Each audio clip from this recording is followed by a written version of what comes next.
بسم الله الرحمن الرحيم والصلاة والسلام على أشرف المرسلين سيدنا ونبينا مولانا محمد وعلى آله وصحبه أجمعين. ازيكم يا شباب؟ النهارده إن شاء الله الجزء الثاني من سلسلة الجدارة التكاملية. طيب النهارده هنعمل إيه؟ النهارده هنشتغل على الأي آر سنسور مع الكار رو. بمعنى أنا دلوقتي عايز أعمل العربية دي هرسم لها خط أسود على الأرض، والمفروض إن العربية دي تمشي على الخط ده. تمام؟ طيب فاحنا كنا في الاول كنا بنعمل العربيه الكار فور ويل، كنا بنكتب ليها اكواد الاربع مواتير، وبعد كده هنضيف كود الاي ار سنسور. خلاص. طيب تعال نشوف شكل السيميوليشن بتاع الكود ده. انا هنا عندي اردوينو، اعتبر ده اردوينو مع موتور درايفر الاثنين. تمام. اردوينو متوصل بالاربع مواتير، موصل الاثنين اي ار سنسور. ده شكل الاي ار سنسور. خلاص. فانا عندي اثنين اي ار سنسور، واحد للرايت وواحد للليفت. خلاص. طيب وعندي هنا البطاريات. طيب تعال نشوف شكل التجميع ازاي، وبعد كده هنشوف شكل الكود، وهكتب لكم كود سهل وبسيط ملخص عن الفور ويل، مش هيبقى الكود اللي احنا كتبناه قبل كده. تمام. طيب انا عشان بس ما عنديش هنا اي ار سنسور في الادوات بتاعتي، فبالتالي هنشوف فيديو مع بعض وهشرح لكم بالتفصيل خطوه خطوه هو عمل ايه. تمام. هنا المواتير بتاعتي جاب اربع مواتير، والاربع مواتير ركب لهم الاسلاك الموجب والسالب. خلاص. اللي هو واحد رايح على الاوت 1 مثلا، اوت 2 اوت 3 اوت 4 في الموتور درايفر. تمام. طيب بعد ما اطلع الاسلاك بالشكل ده، اربع عجلات، بعد كده الاردوينو. طيب كل ده احنا عملناه قبل كده، مفيش اي مشكله خالص. اللي يفرق بس معانا هي التوصيلات والكود.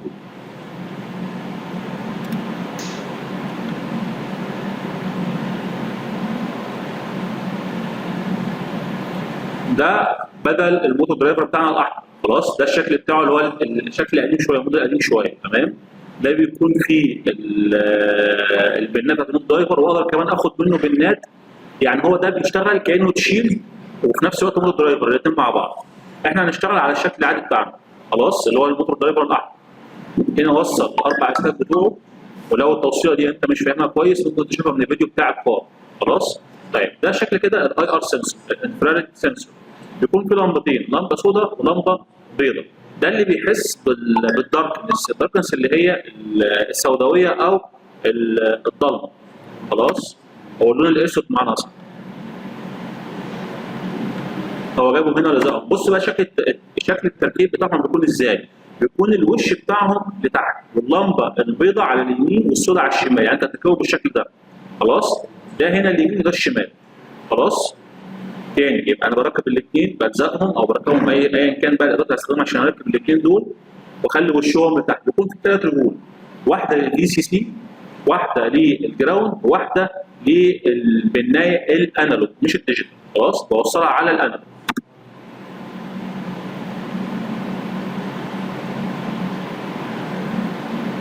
ادي الثلاث اسلاك بتوعي. بصوا كده هنا البي سي سي جنبه على طول الجراوند، جنبه بعديه على طول الاوت. الاوت هيوصله هنا بانالوج زيرو، والجراوند بالجراوند، والبي سي سي بالخمسه فولت. طبعا انت مش محتاج توصله بالخمسه فولت، انت ممكن توصله ببنايه عاديه. ولو الباور ده هو كده كده الباور هيقومه، يعني لو الباور ما قوموش بتحط ترانزستور، ولكن الباور هيقومه على طول.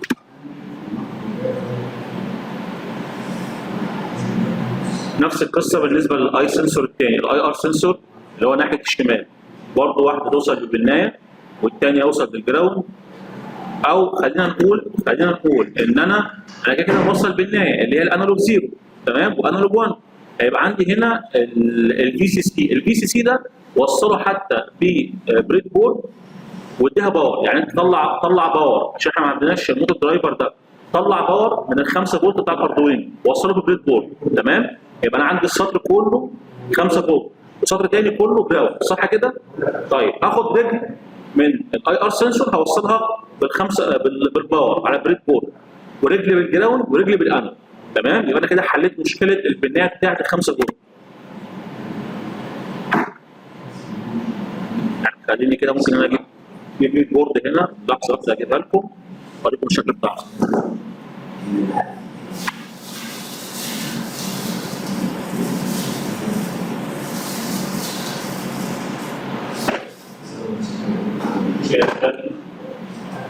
طيب ده كده شكل البريد بورد. خلاص، عندي هنا السطر اللي هو الموجب والسطر السالب، فانا هاخد ال5 فولت من الاردوينو واوصلها هنا في الموجب، فكده ده كله اصبح باور، صح؟ نفس الشغل اللي عادي كنا بنعمله. واجي هنا اخد الثلاث رجول، رجل هوصلها بالموجب ورجل هوصلها بالسالب ورجل هوصلها بالبناء الانالوج، انالوج 0 وانالوج 1. خلاص كده انا وصلت الاثنين اي ار سنسور.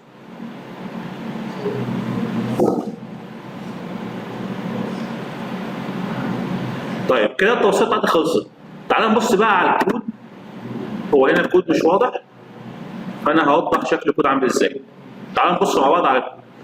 احنا لما كنا شغالين على الكار الفور ويل كنا بنعمل بنات بنعمل بنات للاربع مواتير، وبنعمل بنات للرايت ليفت والحاجات دي. فانا هلخص كل الكلام ده في مكتبه اسمها AF-motor.h.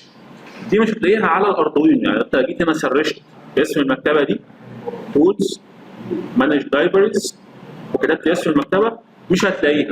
تمام؟ طب الحل ايه؟ بتنزل المكتبه وبتعمل لها امبورت. ده هتلاقيها كده، هتلاقيها على لينك الدرايف اهو، لايبرري ماستر. هلاقي هنا في مكتبه اسمها AF-motor.h. خلاص؟ بتنزل الفايل ده وبعد كده بتعمل له ايه؟ بتعمل له امبورت على الاردوينو اي دي. جيت انا عملت كده داونلود للفولدر ده، يبدا ان هو ينزل.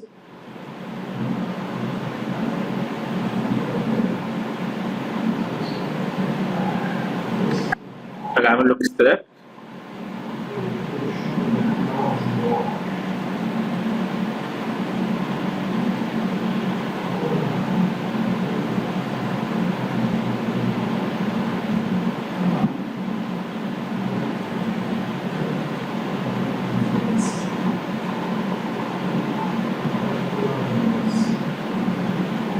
ده هنا المكتبه ال AF-motor.h. خلاص، فانا هاجي هنا على الاردوينو اي دي واقول له تولز، عندك المانج لايبريز،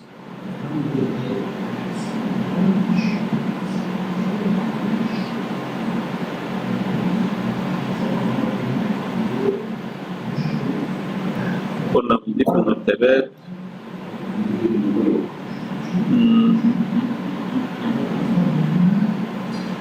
ثواني يا شباب بس افتكر كنا بنضيف المكتبات هنا عشان مش فاكر كنا بنضيف المكتبات هنا بنعمل لها امبورت. لحظه واحده.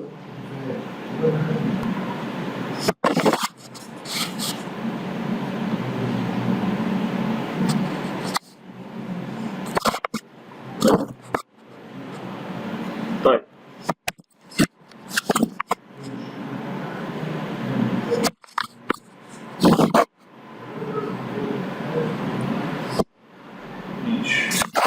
طيب دلوقتي احنا عندنا هنا السكتش.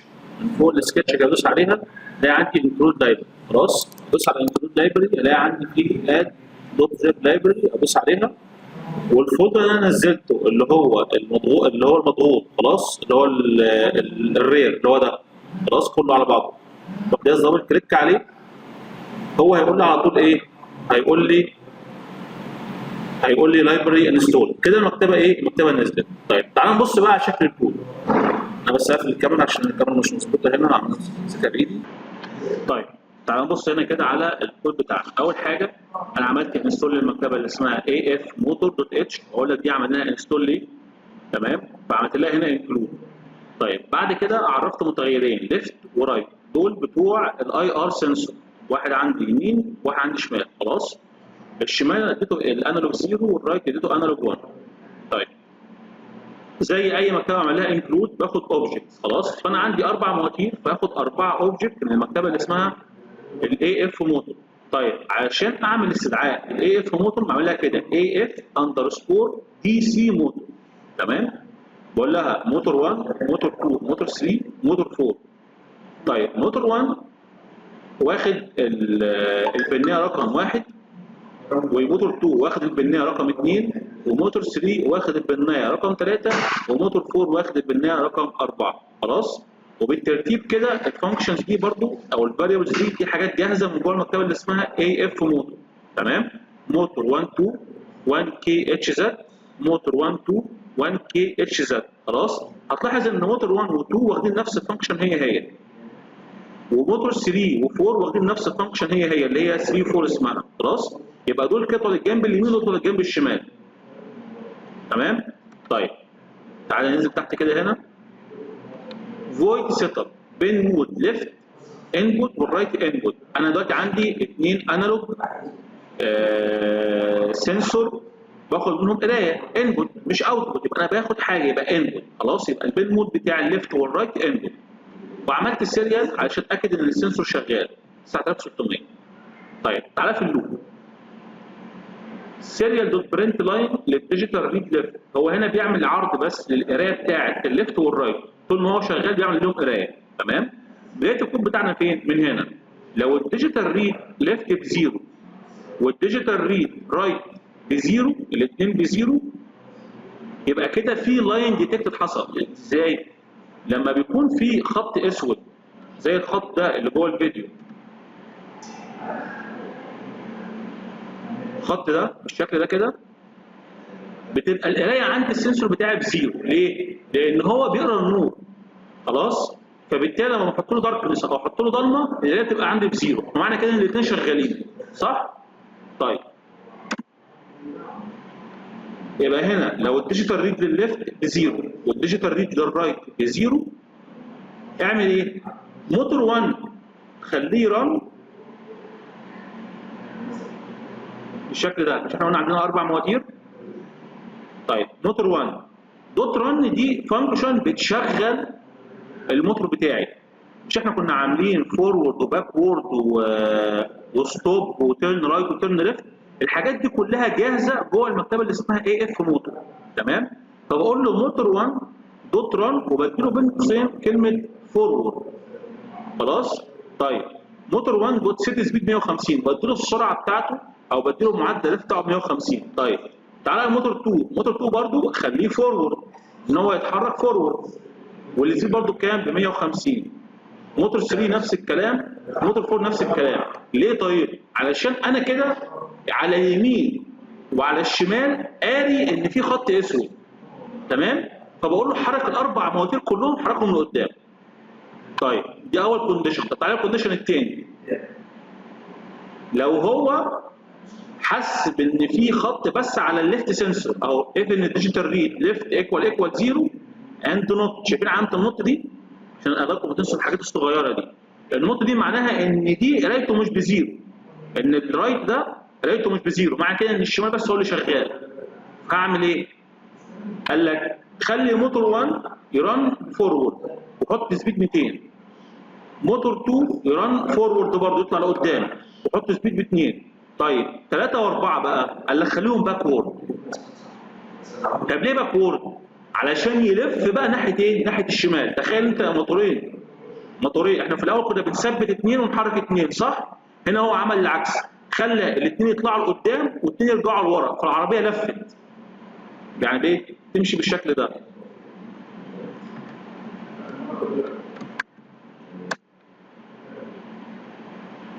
تمشي بالشكل ده. خلاص؟ طيب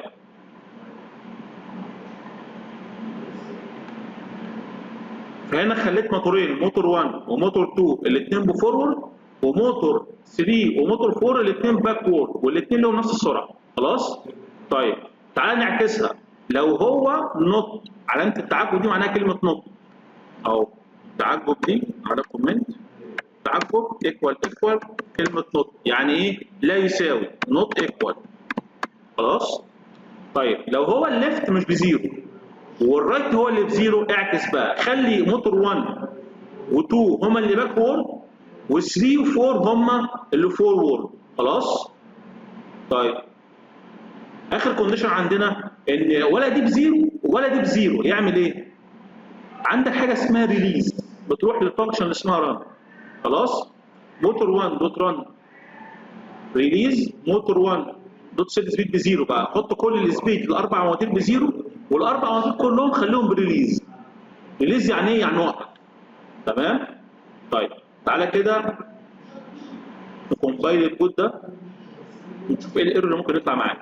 هنا عشان مفيش بورد نيم والكود البورد خليها اونو مثلا. وانا هجيب دلوقتي اردوينو واجي بسرعه اجيب اردوينو احرق عليه كده عشان اتاكد ان كل حاجه محروقه تمام، يعني مفيش اي مشكله. برجع تاني. طيب يا شباب دلوقتي انا وصلت اردوينو اونو خلاص. باجي هنا عند التولز واقول له البورد بتاعتي اردوينو اونو، واقول له ان البورد بتاعي كوم 5، واجي اقول له كومبايل.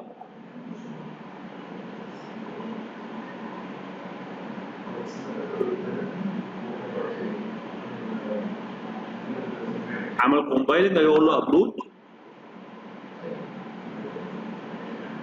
unable system cannot find specified file. طيب يعني مشكلة هنا، مشكلة في الكم مش مشكلة في طبعا في الاردوينو كلهم بوظتهم بالموضوع الكبسولة.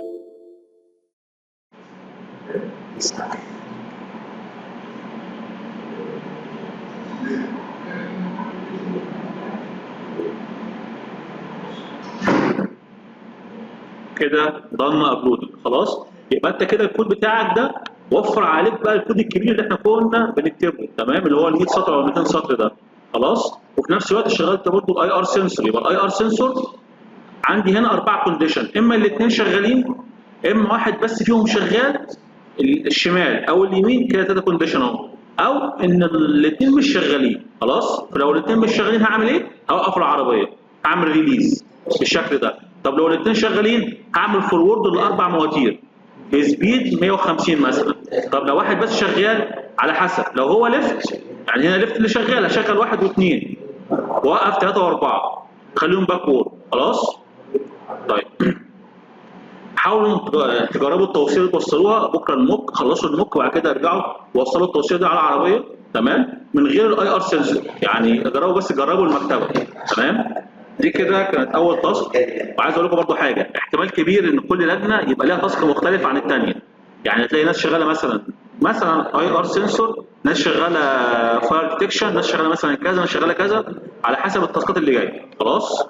يا رب تكون الدنيا واضحه، ولو حد عنده اي استفسار عن اي حاجه من اللي احنا حاطينها دي يا ريت يقول لي خلاص. كمان في حاجه، كلمه فورورد وكلمه باكورد دي كلمه ديسيرفد للمكتبه نفسها اللي اسمها اي اف موتور. لو انت كتبت الكلمه عاديه في اي سكريبت تاني من غير الاي اف موتور هيديك ايرور. ليه؟ لان هو مش متعرف على الفاريبل اللي اسمه فورورد او باكورد خلاص. يبقى دي كلمات تبع المكتبه اللي اسمها اي اف موتور. انا ان شاء الله هرفع لكم برضو اللينك بتاع الدرايف علشان تشوفوا الكود تكتبوه، وعلشان تشوفوا الرسم بتاع السيميوليشن اللي احنا عملناه هنا خلاص. ان شاء الله هنعمل فيديو تاني دلوقتي للتاسك اللي بعديها نشرحها برضو، بس عشان الحاجات اللي مالهاش عندي ادوات هيبقى في فيديو هنشوفه مع بعض وهشرح خطوه خطوه فيه خلاص. شكرا يا شباب.